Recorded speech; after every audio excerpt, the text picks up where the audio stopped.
Hello, ladies and gentlemen, boys and girls, and all our furry friends. We are going to go over a video, do a video and go over some things that I think is essential. I've been having a lot of these questions come in, and we've got Diesel in the crate there whining at me because he wants to get out and play with Luke here. So what I want to do is I want to talk about, and this video could get lengthy. We may have to split it in two parts. So I may record the whole thing, and just for the sake of everybody's, you know, just for making it easier to watch and so forth, I might split it in two different videos. We'll have to see how that works, okay? So here's the deal. Is we talked about number one biggest problem. All right, and I'm going to address another problem here while I have it to my advantage here in just a second. But the number one problem that we have, Luke, come here. Come. Outside. Go potty. Number one biggest problem that we have is we give our dogs too much freedom, okay? Number one problem, we give our dogs too much freedom, okay? And now what we're going to do is I'm going to talk about why I have it to my advantage. This guy right here, see this? That's Diesel. You can't see Weston in there because he's black. It's hard to see in the shadows. There's Weston and Diesel. Now you got a dog that's barking and whining in the crate like that, okay? The reason he's whining is because I already know he went potty. I already know he did his business, okay? But he wants out of there because he wants to play. All right, that's just all there is to it, okay? So I'm not... You say, well, what do you do in a situation like this? We got the same problem going on at home. My little puppy is just doing this right here in the crate. You don't acknowledge it, okay? He's crying for attention. Almost literally in this situation. Almost literally crying for attention. So if you give him attention, all right, he'll shut up, right? He'll be quiet. But the problem with that is that you give him... Come on in, buddy. You give him what you want, or what he wants rather, okay? And what he'll do is he'll keep building on that and building on that and building on that. And then he'll turn into a situation like we got going on right here where he's just barking all the time, right? Because he wants to be out with Luke. Now, okay, so too much freedom. How much freedom is too much freedom? We did a video on that asking that same question, right? How much freedom is too much freedom, all right? And I'm going to answer it just like this. If your dog is in the crate and he comes out of the crate and he's playing and he's doing great, and first of all, as soon as you get him out of the crate, you're going to take him outside to do his business and go potty, right?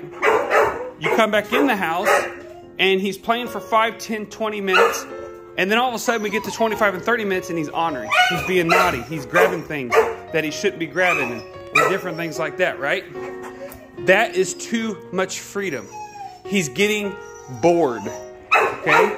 So if you're not going to engage with him in that boredom, or you're not going to train with him, but you're just going to give it a liberty, and let me clarify here, this is a 3-month, 4-month-old puppy that you're working on crate training, and you're working on all these things, but this is a dog that is young, okay? He's a young puppy. He's 4 months old, let's just say, and he's getting into trouble. When they're getting into trouble and they're doing those things, don't frustrate yourself. Don't frustrate the puppy. Don't frustrate the situation. Put him in the zone or the place where he's more comfortable with. And that's usually the crate. Okay, I got a group on Facebook that I'm involved with, that I help out people with training questions. And I've actually started my own on Facebook. And I think it's Training My Fur Baby in Love or something like that. But I've got my own page that we're trying to get going here, and we'll hopefully push it a little harder down the road, maybe a month or two. But it's that we're you know, people are having their puppies, they're working with their puppies, they're training with their puppies, and then they let their puppies out loose like this, like Luke is, okay? And then they get themselves in trouble. Okay, well, what happens with that? All right, what's going on? Well, what's taking place is the dog's getting bored. And if you're not going to engage with the dog, then go put him back in his crate. And you have to put him in the crate, ladies and gentlemen. If you don't crate train your dog, okay, if let me say it like this. Crate training your dog is the way it should be.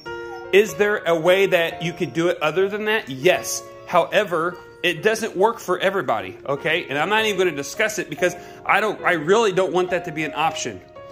We should crate train all our puppies. It's for their better, okay? It's safety. When you leave the house for 5 minutes, 10 minutes, you say, I'm just going to town, I'll be gone 10 minutes. Well, your dog's not crate trained, okay? And so you let him in the house.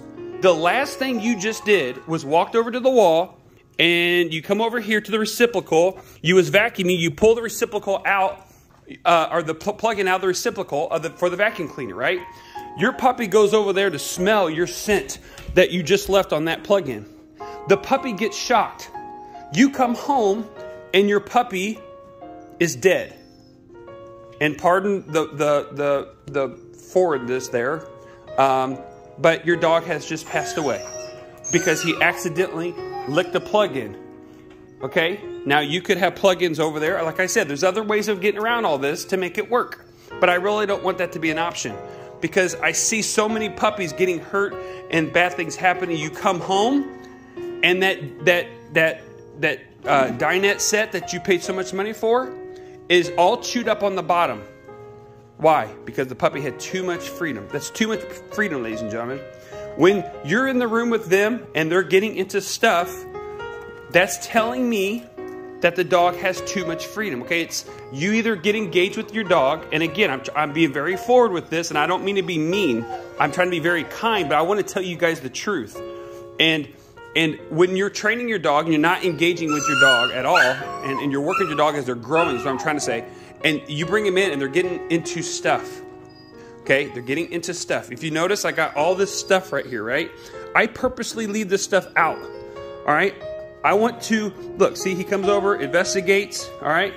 He's like, what are you pointing at? What are you pointing at? But see how Luke just sniffed that? He didn't jump up there. These two puppies behind me in the crates, they would jump up there. That's why Luke is out walking around and they're not, okay?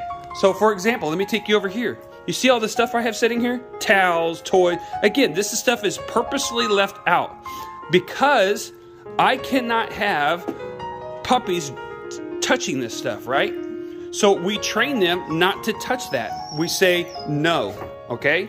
Now the argument of some of you or some trainers out there will say, you can't tell your dog no, because I've ran into this too before, because there's other trainers that don't want to say no to their dogs. They say, if you say no to your dog, it's going to cause them to bite. They're going to start biting and they're going to start doing this and that and other. Okay, if you got a trainer that's telling you that, go get a different trainer because that trainer does not understand how animals, dogs, specifically, how dogs work. Okay, let me explain myself. When I say no to my dog and he starts biting me or nipping at me, okay, that is his way in the group or the litter, the pack, if you will, to take control over the situation. So he says, no, I'm not going to listen to you. I'm not going to listen to you. You told me no, I'm not going to listen to you. I'm going to do what I want, right? It's our responsibility. And again, I'm not trying to be mean, but I want to tell you guys the truth. If I didn't tell you the truth, I might as well just shut the whole channel down because it's worthless of what I'm doing if I'm not willing to tell you the truth. And I want to tell you all the truth. And sometimes, you know, it doesn't settle really good, but it makes us better at what we do when we hear the truth. And so sometimes we have to be willing to say no because we're the leader of the pack. Okay? These dogs, okay, they're pack animals. Okay? If you don't understand that, you don't believe that, then we need to do some basic understanding and education, educate ourselves of how dogs really are. Okay? They're pack animals. And in that pack, every pack has a leader. Okay, and it's our responsibility of these dogs, it's our responsibility to lead these dogs, okay? It's our responsibility to lead them and to guide them, to keep them safe. You say, well, I don't believe that's true. Then don't feed your dog because your dog should be able to go out there and feed themselves. Your dog should be able to go to the kitchen and walk up there and grab the bowl and give itself water. No, because it relies on you because you are the supplier. You are the leader in the pack. Okay, you supplied them veterinarian care. You supplied them a nice place to live. You supplied them in training and so forth, okay? So let's move on. The next thing, so you get too much freedom. The next thing is when a dog, when you do something, and I kind of touched on it a little bit as far as like the nipping and biting and stuff, okay? And we kind of touched on it a little bit there. When you ask a dog to do something and they don't listen, Luke, come. All the way to me. Good. Sit. Good. Now, see how he listened to me? Now, let's go over here. Luke, come. Okay, Luke, inside. See this? All right, now, I'm, okay, come here. Now, see how he didn't do it the first time? So, he thinks I'm gonna give him a treat is the problem. Inside. Okay, sorry, I don't think anybody, there. Okay, now, let me explain. You probably didn't see that because I was trying to joke around with one hand. Let me explain something, okay? I'm glad he didn't go in there really quick because then it would just completely not give me an opportunity to prove my point, what I'm trying to say. When I said go inside, he didn't go in. He sat on his rear end, right? Okay, that is a situation that we got to say, okay, what are we going to do with that? Many of you probably looked at that situation and said, oh, that's no big deal. He maybe didn't understand you. Well, maybe he didn't. But every time before I say go in, and I don't have my phone in my hand, or I don't have this right here beside me, a treat bag, he goes in perfectly every time. So what changed? He's looking at me saying, do you mean what you say? Okay? Do you mean what you say? And so I say, yes, I'm your leader. I mean what you say.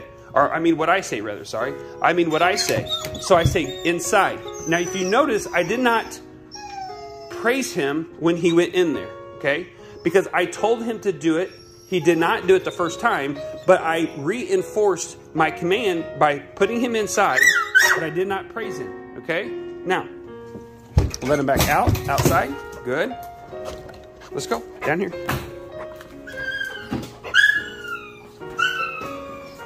Right here, sit. Okay, now, good boy. See how he sat the first time? Okay, down. Good boy. Goes down first time, sit. Good, good. Those are times that we praise them, is when we sit. That's positive reinforcement. Okay, down.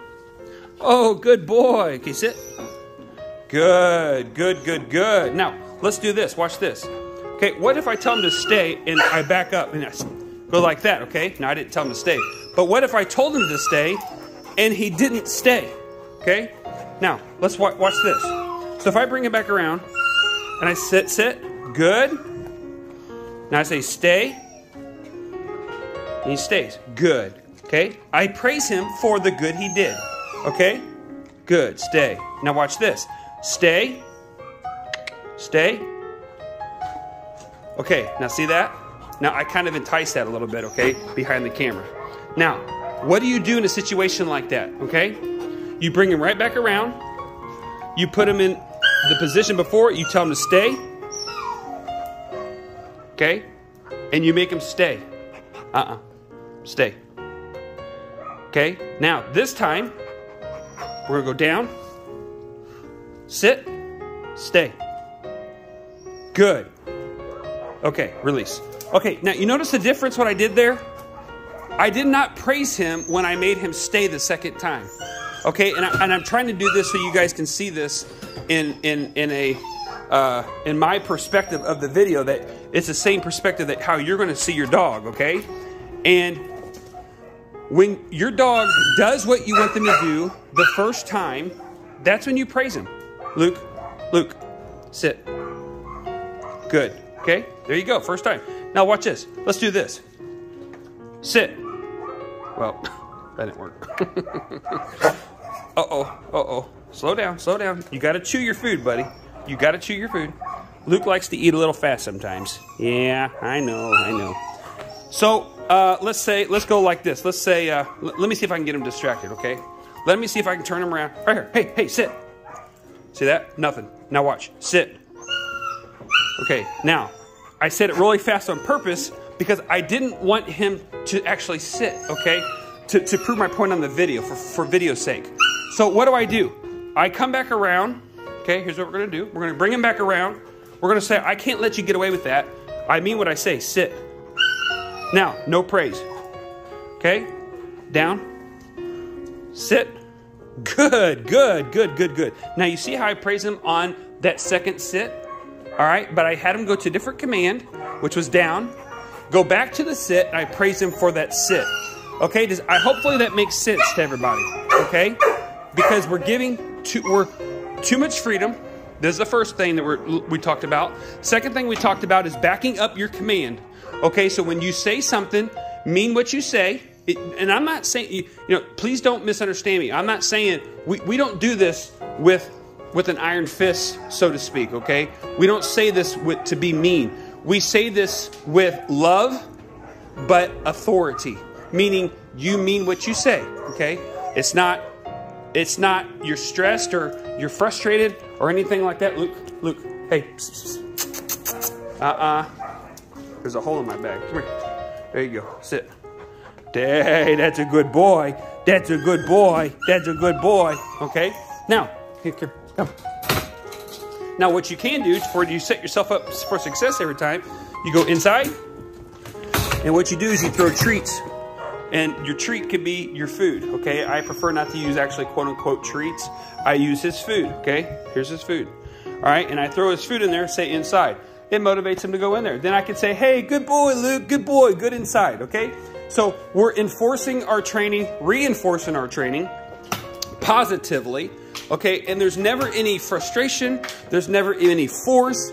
You don't have to, back in the day, 60s and 70s, they'd say if your dog doesn't do something like that, or they, if they would poop in their crate or potty in their crate, you yell at them, or you scold them is the word they use. You don't have to do that, okay, ladies and gentlemen? You don't have to do that. And I'm going to go over that just really quick in just 1 second, okay? So, too much freedom. When they start getting into the stuff that you don't want them to get into, and they jump up on there and get all that, okay? You're giving them too much freedom. You're not engaging them, okay? You're not engaging them. And you say, well, how do I correct them if they get up on here? Let me show you. Mr. Weston, you are up next, sir. All right, buddy. Now, what we're going to do is he's going to come out, okay? He's probably going to go potty right when he goes potty. Every time he comes out of his crate, he goes potty. Now, if I come over here, I'm going to try to get his attention for the video's sake. See if I can. Let me shut this real quick and put this here. Hey, Weston. Hey, what you doing, big guy? What you doing? You're like, I'm video shy. I'm camera shy. Okay. What are you doing? Okay, let's do it this way. Let's do it this way. Okay, let me explain. Let me just verbally explain what you do. They come over here. They get the stuff over here, okay? You say either one of two options. You say off, because remember, we're not saying down, because down means to go down, to lay down, okay? We say off, off. Okay, or the other word would be to no. Say no, because what they're doing, let's understand what the word no means. The word no means what you're doing is unacceptable and to never be done. Okay, let me repeat that. The word no means what you're doing is unacceptable and to never be done. Okay, now the word enough, like let's just say the dog's barking. Okay, the dog is okay to bark because that's their way of communication. So we say that's enough. Okay, enough. Okay, we don't say no. Here we go, right here. See this? Okay, so he's trying to jump up on there. So I would either say off or I would say no. Okay, now Luke is going home this weekend for a therapy. He's going to be a service dog, rather. Okay, service dog. So they actually want him to be, he's going to become an alert dog, a diabetic alert dog. If everything works out, he's going to be a diabetic alert dog. Okay. Now, they want him to be able to jump up on a situation like that. So we cannot say no. All right, now this is a very slim exceptions to this. We can't say no to that because we're going to be training him to jump up and to alert someone. And they want him to jump and to be able to not startle, but to wake somebody up when they're sleeping, okay? So we can't do that with him.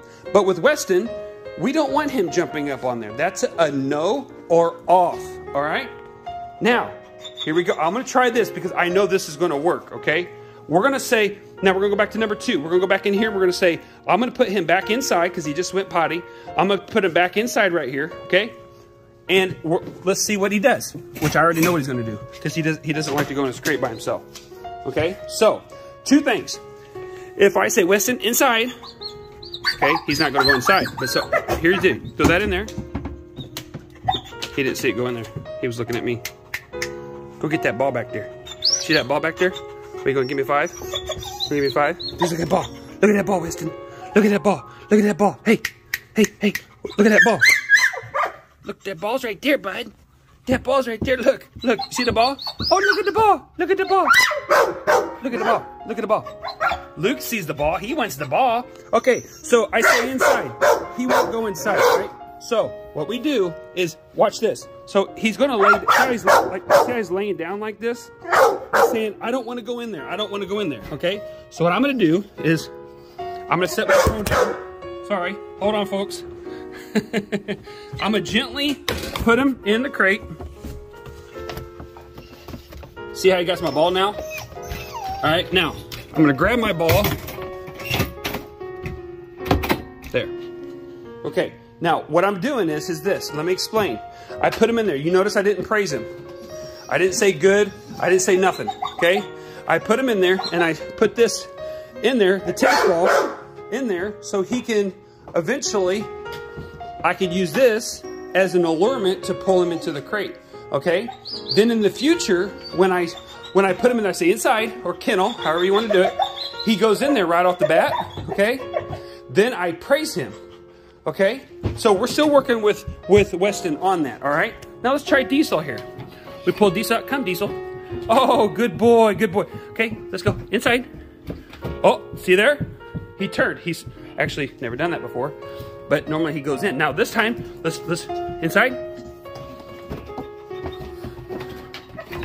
Okay, so what I did was I put my hand behind his collar and just walked him in there and put him inside his crate. Okay, I did not praise him because he did not do it the first time. Okay, now come. There you go. Good boy. Let's go. Here, let me zoom this out. I've been doing this. There you go. Oh, hang on.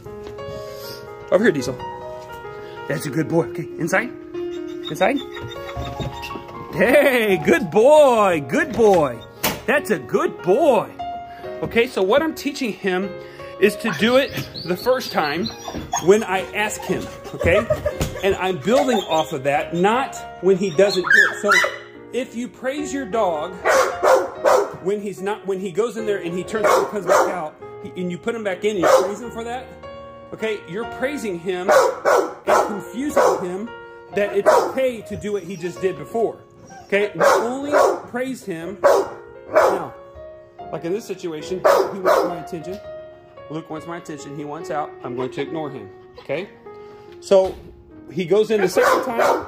He did it like we asked with me walking him in. I'm pushing on the back of his collar. It's pressure on, pressure off concepts. And when I walk him in there, he goes in. Then I praise him. All right. So number 1, the freedom. Number 2, backing up your commands. Okay. Now here's number 3. Expecting. What do I expect? What do I expect out of my dog? And is it too much? Now, and again, I'm getting this information and these ideas of what we're talking about right now of multiple emails and phone calls that I have received in the last week. Well, week and a half, actually. Okay? So, when I'm training my dog, what should I expect? And am I expecting too much? Okay? So, sometimes we can expect too much out of our dogs, okay?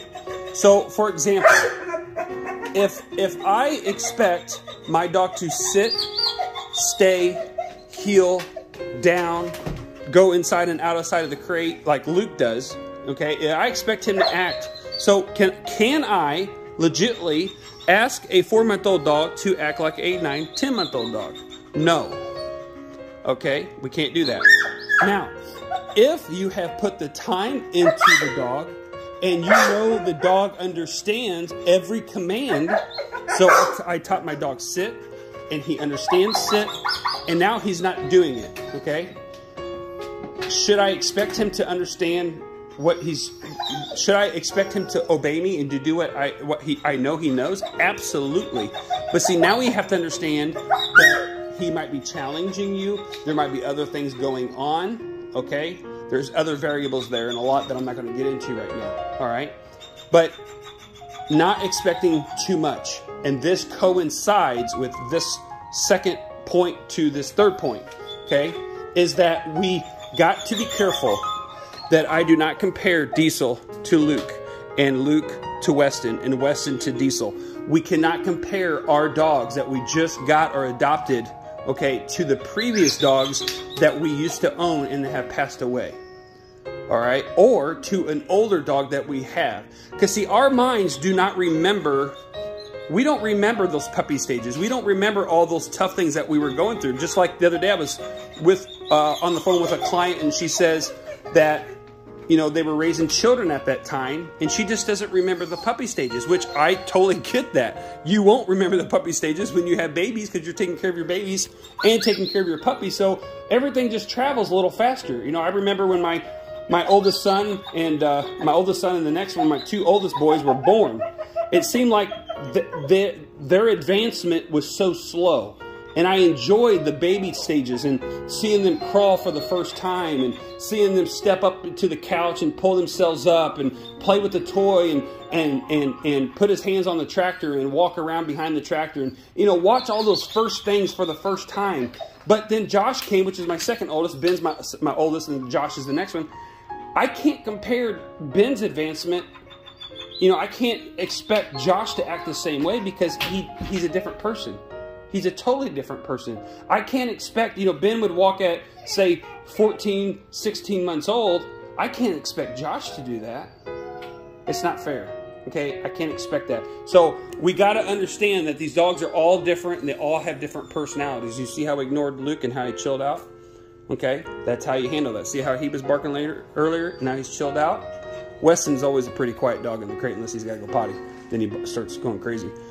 So,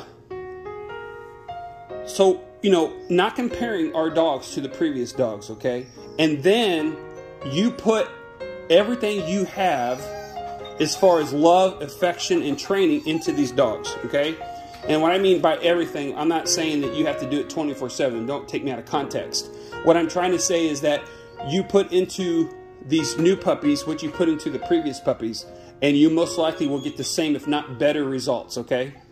Okay, so you'll get the same, if not better, results, all right? So I hope that helps you. We're going to be within probably 33 minutes on this video, so I'm going to leave it as one video.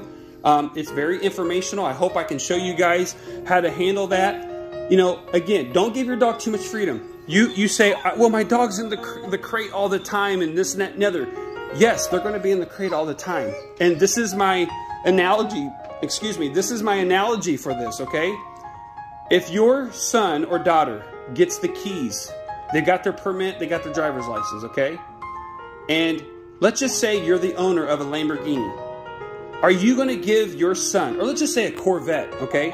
You got a Z06 sitting out in the driveway. That's your baby, okay? Or you got a 911 Porsche. Or you got, you know, a Carrera, all right? You got a, you know, it's your baby.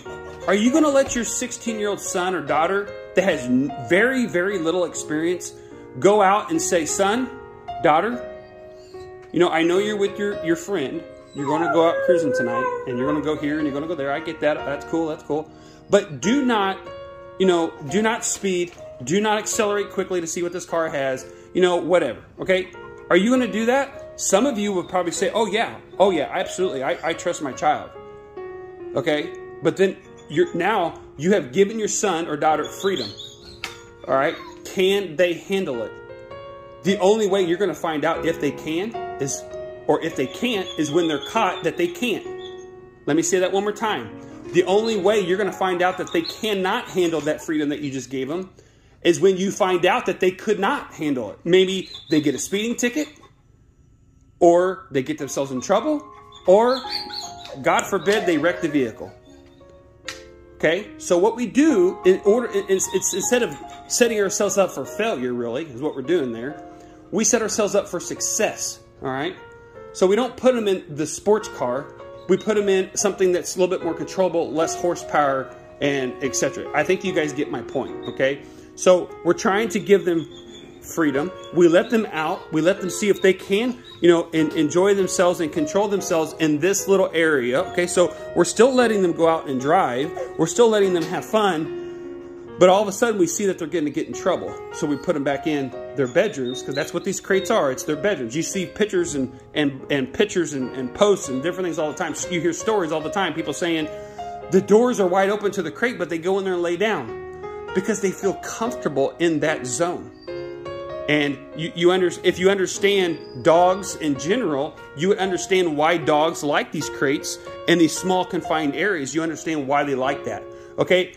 Every phone call I get, my dog is a terror. My dog is going crazy. My dog is making a mess. My dog, his training is horrible. And this is not with my dogs, ladies and gentlemen. This is just dogs that, you know, German Shepherds, I mean, I don't raise German Shepherds. These are people calling me because they know I train, and they're asking for advice because they know they can get it for free, because otherwise they'd have to pay 50 bucks over the phone to some other person.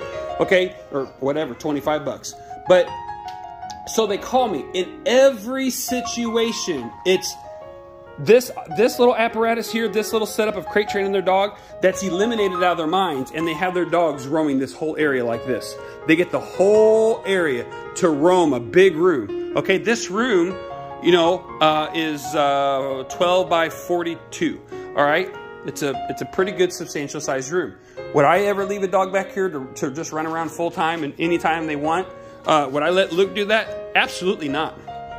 Okay, again, I'm setting them up for success. Or, I'm sorry, failure. I want to set them up for success. And by doing that, we crate train them. Okay? We get them out, they go potty, we take them outside to go do their business, take them outside to do their business. And if they go potty in here, to me, it's no big deal, because this is their training room. This is not my house. When I take them in the house, they cannot pee in the house. Or, obviously, poop in the house, okay? So I hope that's helpful to everybody. Please subscribe to the channel. I wanted to take that. I hope many of you take the time to watch this video, because it's very, very, very important. And I think if you understand this concepts, it's going to help your training big time, big time, big time. So please subscribe to the channel. I appreciate everybody, and we'll see you guys on the next one.